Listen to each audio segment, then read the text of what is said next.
Hello ನಮಸ್ಕಾರ ಸ್ನೇಹಿತರೆ. ಏನಪ್ಪ ಆಗ್ತದ ಇಲ್ಲಿ ಈ ಕಡೆ ಲಕ್ಷ್ಮಿ ವಿಧಿಗೆ ಕೆನ್ನೆಗೆ ಬಾರಿಸ್ಬಿಡ್ತಾಳೆ. ಒಂದು ಹಂಗಾಮನೆ ಕ್ರಿಯೇಟ್ ಆಗ್ತದೆ. ವಿಧಿ ರೆಡಾಡಾಗಿ ಸಿಗಾಕೊಂಡಿದ್ದಾಳೆ. ಆಗಿದ್ರೆ ಏನಾಗ್ಬೋದು, ಏನಾಗುತ್ತೆ ತಿಳ್ಕೊಬೇಕು ಅಂದರೆ ಈಗಲೇ ನಮ್ಮ ಈ ಚಾನಲ್ನ ಸಬ್ಸ್ಕ್ರೈಬ್ ಮಾಡಿ, ಹಾಗೆ ಒಂದು ವಿಡಿಯೋವನ್ನು ಪೂರ್ತಿಯಾಗಿ ನೋಡಿ. ಇಲ್ಲಿ ಕಾವೇರಿ ಹಾಗೆ ಕೀರ್ತಿ ಏನೇ ಅನ್ಕೊಂಡ್ರು ಕೂಡ ಯಾವುದು ಕೂಡ ವರ್ಕೌಟ್ ಆಗ್ತಿಲ್ಲ. ಈ ಕಡೆ ವೈಷ್ಣವ್ ಮಾತ್ರ ಕಾವೇರಿ ಅವ್ರನ್ನ ತುಂಬಾನೇ ನಂಬ್ಕೊಂಡಿದ್ದಾನೆ. ಆ ನಂಬಿಕೆಗೆ ಆಕೆ ಅರ್ಹರಲ್ಲ ಅನ್ನೋದು ಅವನ ಸಣ್ಣ ಸುಳಿವು ಕೂಡ ಇಲ್ಲ. ಈ ಕಡೆ ಯಾರನ್ನ ಬೇಕಾದರೂ ನಾನು ನಂಬೋದಿಲ್ಲ, ಬಟ್ ನಮ್ಮನ್ನ ಮಾತ್ರ ನಂಬ್ತೀನಿ. ಯಾರು ಎಷ್ಟೇ ಹೇಳಿದ್ರು ನನ್ನಮ್ಮನ ಮೇಲೆ ನಾನು ಡೌಟೇ ಪಡೋನಲ್ಲ ಅಂತ ಹೇಳ್ತಾರೆ. ಈ ಕಡೆ ಕೀರ್ತಿ ಕೂಡ ಏನು ಮಾಡದಿರೋ ಪರಿಸ್ಥಿತಿಲಿದ್ದಾಳೆ. ಬಿಕಾಸ್ ಇಲ್ಲಿ ಕೀರ್ತಿ ಹೇಳಿದ್ರು ವೈಷ್ಣವ್ ನಂಬೋ ಪರಿಸ್ಥಿತಿಲಿಲ್ಲ. ಬಿಕಾಸ್ ಕಾವೇರಿ ಅವರೇ ಹೇಳ್ತಾರೆ ಸತ್ಯನ, ಬಟ್ ವೈಷ್ಣವ್ ಅದನ್ನು ಸುಳ್ಳು ಅಂತ ಅನ್ಕೊಂಡ್ಬಿಡ್ತಾನೆ. ಆದರೆ ಇಲ್ಲಿ ಕಾವೇರಿ ಅವ್ರಿಗೆ ಮೆತ್ತಾಗಿರೋದು ಕೀರ್ತಿ ಅಲ್ಲ, ಲಕ್ಷ್ಮಿ. ಈ ಕಡೆ ಕಾವೇರಿ ಅವರು ತಮ್ಮ ನಿರ್ಧಾರನ ಮಾಡಿದ್ದು ತಪ್ಪು ಅಂತ ಫೈನಲಿ ಒಪ್ಕೋತಾರೆ. ಈ ಕಡೆ ಯಾವುದೇ ಕಾರಣಕ್ಕೂ ವೈಷ್ಣವ್ ಜೊತೆ ಲಕ್ಷ್ಮಿ ಮದುವೆನ ಮಾಡಿಸ್ಬಾರ್ದಿತ್ತು. ಕಾವೇರಿ ಅವರು ಅನ್ಕೊಳ್ಳೋದು ಈ ಕಡೆ ವೈಷ್ಣವ್ ಜೊತೆ ಕೀರ್ತಿ ಮದುವೆನೇ ಮಾಡಿಸಿರ್ಬೇಕಿತ್ತು. ಅವಳು ಹೇಗೋ ಮ್ಯಾನಿಪುಲೇಟ್ ಮಾಡಿ ನಂದಾರಿಗೆ ತಂದ್ಕೋಬಹುದು. ಆದರೆ ಈ ಲಕ್ಷ್ಮಿ ಹಾಗಲ್ಲ, ನಮಗೆ ಕುತ್ತಿಗೆಗೆ ತಂದಿಡ್ತಾಳೆ. ಯಾರು ಏನೇ ಮಾಡಿದ್ರು ಕೂಡ ಬಗ್ಗೋದಿಲ್ಲ. ಅಕ್ಕನ ಮಾತು ಕೇಳ್ಕೊಂಡು ನಾನು ತಪ್ಪು ಮಾಡಿಬಿಟ್ಟೆ, ಇವಳನ್ನು ನನ್ನ ಮನೆ ಸುಸ್ಸಿಯಾಗಿ ಬರ್ಮಾಡ್ಕೊಂಡು ಅಂತ ಅನ್ಕೋತಿದ್ದಾರೆ. ನಂತರ ಈ ಕಡೆ ವೈಷ್ಣವ ಹಾಗೆ ಲಕ್ಷ್ಮಿ ನಡುವೆ ಇರ್ತಕ್ಕಂಥ ಒಂದು ಬಾಂಡಿಂಗ್ ಹೈ ಆಗ್ತಾ ಇದೆ. ಈ ಕಡೆ ಫೋನಲ್ಲಿ ಹಾಗೆ ಮಾತಾಡ್ತಾ ಆಕಾಶದಲ್ಲಿ ತೇಲ್ತಿದ್ದಾಳೆ ಲಕ್ಷ್ಮಿ. ಹೀಗೆ ಡ್ಯಾಶ್ ಹೊಡೆದೇ ಬಿಡ್ತಾಳೆ ಕಾವೇರಿ ಅವ್ರಿಗೆ. ಈ ಕಡೆ ಕಣ್ಣನ್ನು ನೆಟ್ಟಿಗೆ ಬಿಟ್ಕೊಂಡು ಓಡಾಡೋಕ್ಕಾಗೋದಿಲ್ವಾ? ಏನಿದು ಓಡಾಡ್ಕೊಂಡೆಲ್ಲ ಮಾತಾಡೋದು ಅಂತ ರೇಗ್ತಿದ್ರೆ ಏನದಕ್ಕೆ? ಮಗ ಸೊಸೆ ಏನು ಫೋನಲ್ಲಿ ಪ್ರೀತಿಯಿಂದ ಮಾತಾಡ್ತಿದ್ದಾರೆ, ಅದನ್ನ ನೋಡಿ ಈ ರೀತಿ ಮಾತಾಡ್ತಿದ್ದಾರಲ್ಲ ಅಂತ ಹೇಳಿ ಈ ಕಡೆ ಹುರಿತಿರೋ ಬೆಂಕಿಗೆ ತುಪ್ಪ ಸುರಿಯೋ ಕೆಲಸ ಮಾಡ್ತಿದ್ದಾರೆ ಈ ಕಡೆ ಸುಪ್ರೀತಾ ಅವರು. ನಂತರ ಎಲ್ಲರೂ ಕೂಡ ಊಟ ಕುತ್ಕೊಂಡಿದ್ದಾರೆ. ಈ ಕಡೆ ಊಟ ಕುತ್ಕೊಂಡಿದ್ದೆ. ಈ ಕಡೆ ವಿಧಿ ಇನ್ನೂ ಕೂಡ ಬಂದಿಲ್ಲ. ಬಿಕಾಸ್ ವಿಧಿ ತನ್ನ ಲವ್ವರ್ ಬೇಬಿ ಜೊತೆ ಮಾತಾಡ್ತಿದ್ದಾರೆ. ಈ ಕಡೆ ಗಂಗಕ್ಕ ಅಂತೂ ವಿಧಿಯಕ್ಕ ಬನ್ನಿ ಅಂತ ಕಿರ್ಚ್ತಿದ್ದಾರೆ, ಕೂಗ್ತಿದ್ದಾರೆ. ಇದು ಅವಳಿಗೆ ಡಿಸ್ಟರ್ಬ್ ಆಗ್ತಿದೆ. ಬಿಕಾಸ್ ತನ್ನ ಲವ್ವರ್ ಜೊತೆ ಮಾತಾಡೋದಕ್ಕೆ ಈ ಕಡೆ ಟಾರ್ಚರ್ ಮಾಡ್ತಿದ್ದಾಳೆ ಅಂತ ಈ ಕಡೆ ಲಕ್ಷ್ಮಿ ಕೂಡ ಕರೀತಿದ್ದಾರೆ. ಈ ಕಡೆ ಫೈನಲಿ ಬರ್ತಿದ್ದಾಗೆ ಏನಿದು ಗಂಗ, ಯಾಕೆ ಈ ರೀತಿ ಕಿರ್ಚ್ಕೋತಿದ್ಯಾ ಅಂತದ್ದು ಏನು ಮಾಡಿಬಿಟ್ಟಿದ್ಯಾ ನೀನು ಅಂದಾಗ, ಊಟಕ್ಕೆ ಅಂತ ಅಂದಾಗ ಊಟ ಅದೇ ಅನ್ನ ಸಾರು ತಾನೆ, ಇನ್ನೇನಾದರೂ ಸ್ಪೆಷಲ್ ಮಾಡಿದ್ಯಾ ನೀನು ಅಂತ ಹೇಳ್ತಿದ್ದಾಳೆ. ಏನು ಮಾಡಿದ್ಯಾ ಅಂದಾಗ ಅನ್ನ ಸಾರು ಸಂಪಾಲ್ಯ ಇಷ್ಟೇ ಅಲ್ವಾ, ಏನು ಪಿಜ್ಜಾ ಬರ್ಗರ್ ಏನೋ ಮಾಡ್ದವಳಾಗೆ ಕರೀತಿದ್ಯಲ್ಲ, ಅದೇ ಅನ್ನ ಸಾರು ತಿನ್ನೋಕೆ ಎಷ್ಟೊಂದು ಎಕ್ಸೈಟ್ಮೆಂಟ್ ಇರಬೇಕಾ ಅಂತೆಲ್ಲ ತುಂಬಾ ರೂಢಾಗಿ ಮಾತಾಡ್ತಿದ್ದಾಳೆ. ಈ ಕಡೆ ಕೃಷ್ಣ ಅವರು ಯಾಕೆ ಈ ರೀತಿ ಮಾತಾಡ್ತಿದ್ಯಾ, ಊಟಕ್ಕೆ ತಾನೇ ಕರೆದಿದ್ದು ಅಂತ ಹೇಳ್ತಿದ್ರೆ ಈ ಕಡೆ ಲಕ್ಷ್ಮಿ ಕೂಡ ಊಟ ಕುತ್ಕೋವಿದೆ, ಯಾಕೆ ರೀತಿ ಕೋಪ ಮಾಡ್ಕೋತಿದ್ಯಾ ಅಂತ ಹೇಳ್ತಿದ್ದಾರೆ. ನೀನು ಎಲ್ಲದಕ್ಕೂ ಮೂಗು ತುರ್ಸ್ಕೊಂಡು ಬರಬೇಡ ಅಂತ ಬೈತಿದ್ದಾರೆ.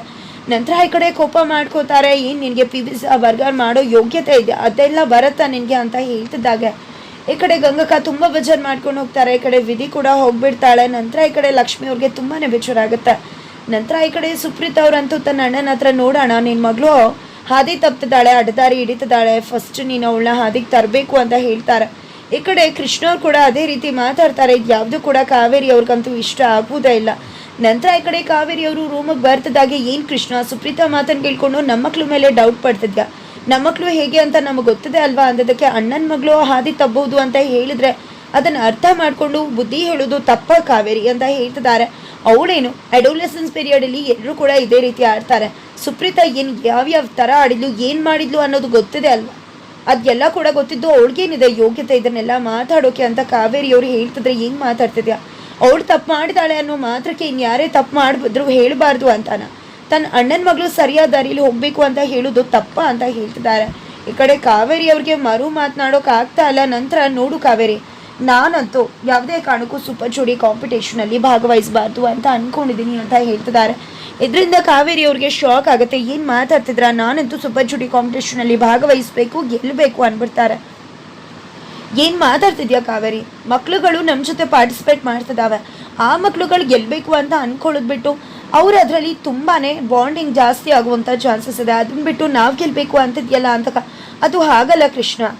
ಅಲ್ಲಿ ಯಾವಾಗಲೂ ಕೂಡ ನಾವೇ ಗೆಲ್ತಿದ್ವಿ, ನಾವೇ ಅಲ್ವಾ ಅವ್ರಿಗೆ ಕಾಂಪಿಟೇಷನ್ ಕೊಡೋದು, ಬೇರೆ ಯಾರು ಕೊಟ್ಟರೆ ಏನು ಚೆನ್ನಾಗಿರುತ್ತೆ, ಅಲ್ಲಿ ಕೂಡ ಕಾಂಪಿಟೇಷನ್ ಇರುತ್ತಾ, ಅದಕ್ಕಷ್ಟೇ ಭಾಗವಹಿಸಬೇಕು ಅಂತಿರೋದು. ನನಗೂ ಕೂಡ ಅವರಿಬ್ಬರೇ ಗೆಲ್ಲಬೇಕು ಅನ್ನೋ ಆಸೆ ಇದೆ ಅಂತ ಹೇಳ್ತಾರೆ. ಗೊತ್ತಾಗತ್ತೆ ನೀನೇ ಗೆಲ್ಲಬೇಕು ಅನ್ನೋದು, ಸರಿ ಬಿಡು ಮಕ್ಳಿಗೋಸ್ಕರ ಪಾರ್ಟಿಸಿಪೇಟ್ ಮಾಡೋಣ ಅಂತ ಕೃಷ್ಣ ಅವರು ಹೇಳ್ತಾರೆ.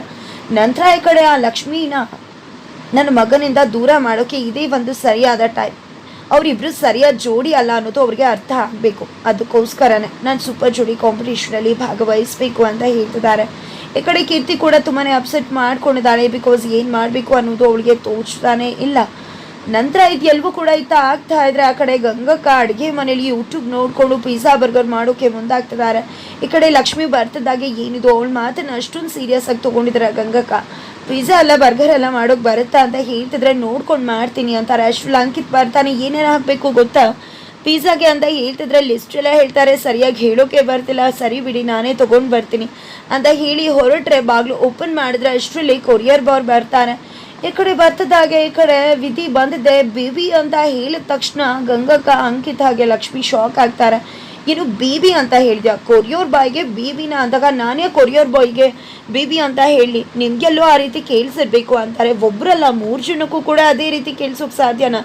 ಅದು ಕೂಡ ವಿಧಿ ತಾನು ಅಂದಿದ್ದೆ ಸರಿ ಅಂತ ವಾದ ಮಾಡ್ತಾಳೆ. ನಂತರ ನೀವು ಯಾಕೆ ಯೂನಿಫಾರ್ಮೇ ಹಾಕೊಂಡು ಬಂದಿಲ್ಲ, ಜೊತೆಗೆ ಯಾವ ಬ್ರ್ಯಾಂಡ್ ಇದು, ಯಾವ ಕಂಪ್ನಿ ಪಿಜ್ಜಾ ಅಂತ ಕೇಳ್ತಿದ್ರೆ ಇದು ಈಗ ತಾನೇ ಲಾಂಚ್ ಆಗಿರೋದು, ಇನ್ನೂ ಕೂಡ ಅಫಿಷಿಯಲ್ ಆಗಿಲ್ಲ, ಆಫರ್ ನಡೀತಿದೆ ಅಂತ ಹೇಳಿ ಪಿಜ್ಜಾ ಕೊಡ್ತಾನೆ. ಡಾರ್ಲಿಂಗ್ ಪಿಜ್ಜಾ ಸೆಂಟರ್ ಅಂತ ಹೇಳ್ತಿದ್ದಾರೆ. ನಂತರ ಈ ಕಡೆ ವಿಧಿ ಬಂದಿದ್ದೆ ಪಿಜ್ಜಾ ತಗೋತಾಳೆ. ನಂತರ ಎಲ್ಲರೂ ಕೂಡ ಹೋಗ್ತಾರೆ, ಬಟ್ ಲಕ್ಷ್ಮಿ ಹೋಗೋದಿಲ್ಲ. ನಂತರ ಇನ್ನೂ ಏನಿದೆ, ಯಾಕೆ ನಿಂತ್ಕೊಂಡಿದ್ದೀರಾ, ಏನು ಚೇಂಜ್ ಏನಾದರೂ ಟಿಪ್ಸ್ ಕೊಡಬೇಕಿತ್ತ ಅಂದಾಗ ಫೋನಲ್ಲಿ ಪೇ ಮಾಡಿರ್ಬಹುದಲ್ವಾ ವಿಧಿ ಅಂದಾಗ ಇಲ್ಲ ಮಾಡಿರಲಿಲ್ಲ ಅಂತ ಹೇಳ್ತಾಳೆ. ಸರಿ ಫೋನ್ಪೇ ಇದೆ ಅಲ್ವಾ ನಿಮ್ಮ ಹತ್ರ, UPI ಇದೆಯಂತೆ ಮಾಡಿಬಿಡು ಅಂತ ಲಕ್ಷ್ಮಿ ಹೇಳಿದ್ದಕ್ಕೆ ಯಾಕೆ 50 ರೂಪೀಸ್ಗೆಲ್ಲ ಈ ಚಿಲ್ಲರೆಗೆಲ್ಲ ನಾನು Paytm ಎಲ್ಲ ಯೂಸ್ ಮಾಡಬೇಕಾ, ಹೋಗು ಚೇಂಜ್ ತೊಗೊಂಡು ಬಾ ಅಂದಾಗ ಏನು ಮಾತಾಡ್ತಿದ್ಯಾ ವಿಧಿ, ಯಾಕೆ ಹೋಗಬೇಕು ಇಲ್ಲೇ ಮಾಡು ಅಂದರೆ ಹಾಂ ಮಾತಾಡೋಕೆ ಮಾತ್ರ ಅದಕ್ಕೆ ಹಾಗೆ ಹೀಗೆ ಅಂತ ಬಂದುಬಿಡ್ತೀಯ ಅಲ್ವಾ, ಆದರೆ ಇವಾಗ ನೋಡಿದ್ರೆ ಒಂದು ಕೆಲಸ ಕೂಡ ಮಾಡ್ಕೊಳ್ಳಲ್ಲ ನೀನು ಅಂತ ಹೇಳಿ ಬಯೋಕ್ಕೆ ಶುರು ಮಾಡ್ತಿದ್ದಾಗೆ ಸರಿ ಆಯಿತು ತೊಗೊಂಡು ಬರ್ತೀನಿ ಅಂತ ಹೇಳಿ ಹೋದರೆ ಈ ಕಡೆ ಹಕ್ಕು ಕೊಡ್ತಿದ್ದಾಳೆ. ನಂತರ ಒಳಗಡೆ ಕರ್ಕೊಂಡು ಬರ್ತಾಳೆ. ನಂತರ ಈ ಕಡೆ ಹಕ್ಕೊಟ್ಟು ಕಿಸ್ ಕೊಟ್ಟು ಖುಷಿಯಾಗಿದ್ದಾಳೆ ತನ್ನ ಲವ್ವರ್ ಬೇಬಿನ ನೋಡಿ. ಇದು ನಿನ್ನ ರೂಮಾ ಅಂತ ಹೇಳಿ ರೂಮ್ ಒಳಗಡೆ ನುಗ್ಗೇ ಬಿಡ್ತಾನೆ. ಅಷ್ಟರಲ್ಲಿ ಈ ಕಡೆ ಸಿಕ್ಕಾಕೋತಾರೆ. ನಂತರ ಯಾಕೆ ಇಲ್ಲಿಗೆ ಬಂದಿದ್ರಿ ಅಂತ ಲಕ್ಷ್ಮಿ ಕೇಳ್ತಿದ್ರೆ ಫೋನ್ ಬಿಟ್ಟು ಹೋಗಿದೆ ಅಂತ ಹೇಳ್ತಾರೆ. ನಂತರ ಈ ಕಡೆ ಲಕ್ಷ್ಮಿ ಫೋನ್ ಬಿಟ್ಟು ಹೋಗಿದೆ ಅಂತ ಹೇಳ್ತೀರಾ, ಆದರೆ ವಿಧಿ ರೂಮಲ್ಲಿ ಯಾಕಿತ್ತು ನಿಮ್ಮ ಫೋನ್ ಅಂತ ಪ್ರಶ್ನೆ ಮಾಡ್ತಿದ್ದಾಳೆ. ಫೈನಲಿ ಹೇಳುವಿದೆ, ನನಗೆ ಸತ್ಯ ಗೊತ್ತಾಗಲೇಬೇಕು, ಯಾಕೆ ಅವ್ನು ನಿನ್ನ ರೂಮಿಗೆ ಬಂದಿದ್ದ ಅಂತ ಎಲ್ಲ ಮೇಲಿಂದ ಮೇಲೆ ಪ್ರಶ್ನೆ ಮಾಡ್ತಾ ಇದ್ರೆ ಈ ಕಡೆ ವಿಧಿ ಲಾಕ್ ಆಗೋ ಚಾನ್ಸಸ್ ತುಂಬಾ ಇದೆ. ಈ ಕಡೆ ಸುಪ್ರೀತಾ ಹಾಗೆ ಮನೆಯವ್ರು ಎಲ್ಲರೂ ಕೂಡ ವಿಷಯ ಗೊತ್ತಾಗಿ ಅಲ್ಲಿಗೆ ಬರ್ತಾರ. ಈ ಕಡೆ ಮತ್ತೆ ವಿಧಿ ತಾನು ಮಾಡಿದ್ದೆ ಸರಿ ಅಂತ ಹೇಳಿ ಲಕ್ಷ್ಮಿ ಮೇಲೆ ಆಪಾದನೆ ಹಾಕ್ಬಿಡ್ತಾಳ. ಈ ಕಡೆ ಕಾವೇರಿಯವರಂತೂ ತನ್ನ ಮಗಳನ್ನ ವಹಿಸ್ಕೊಂಡು ಲಕ್ಷ್ಮಿಗೆ ಸರಿಯಾಗಿ ಬುದ್ಧಿ ಹೇಳಿ ಗ್ರಹಚಾರ ಬಿಡಿಸ್ತಾರ. ಈ ಕಡೆ ಲವರ್ ಬೇಬಿ ಏನಪ್ಪ ಮಾಡಬಹುದು, ಈ ಕಡೆ ಯಾರಾಗಿರ್ಬಹುದು ಅದು, ಈ ಕಡೆ ನಿತಿನ್ ತಮ್ಮನೇ ಏನಾದರೂ ಆಗಿ ವಿಧಿಯನ್ನು ಆಟ ಆಡಿಸೋದಕ್ಕೆ ಈ ರೀತಿ ನಡ್ಕೊಂಡು ಕತೆಗೆ ಒಂದು ಟ್ವಿಸ್ಟ್ ಏನಾದರೂ ಕೊಡ್ತಿದ್ದಾರೆ. ಏನಾಗತ್ತೆ ಏನಾಗಬಹುದು ಇದೆಲ್ಲವನ್ನ ಕೂಡ ತಿಳ್ಕೊಬೇಕು ಅಂದರೆ ಈಗಲೇ ನಮ್ಮ ಈ ಚಾನಲ್ನ ಸಬ್ಸ್ಕ್ರೈಬ್ ಮಾಡಿ ಹಾಗೆ ಒಂದು ವಿಡಿಯೋವನ್ನು ಪೂರ್ತಿಯಾಗಿ ನೋಡಿ.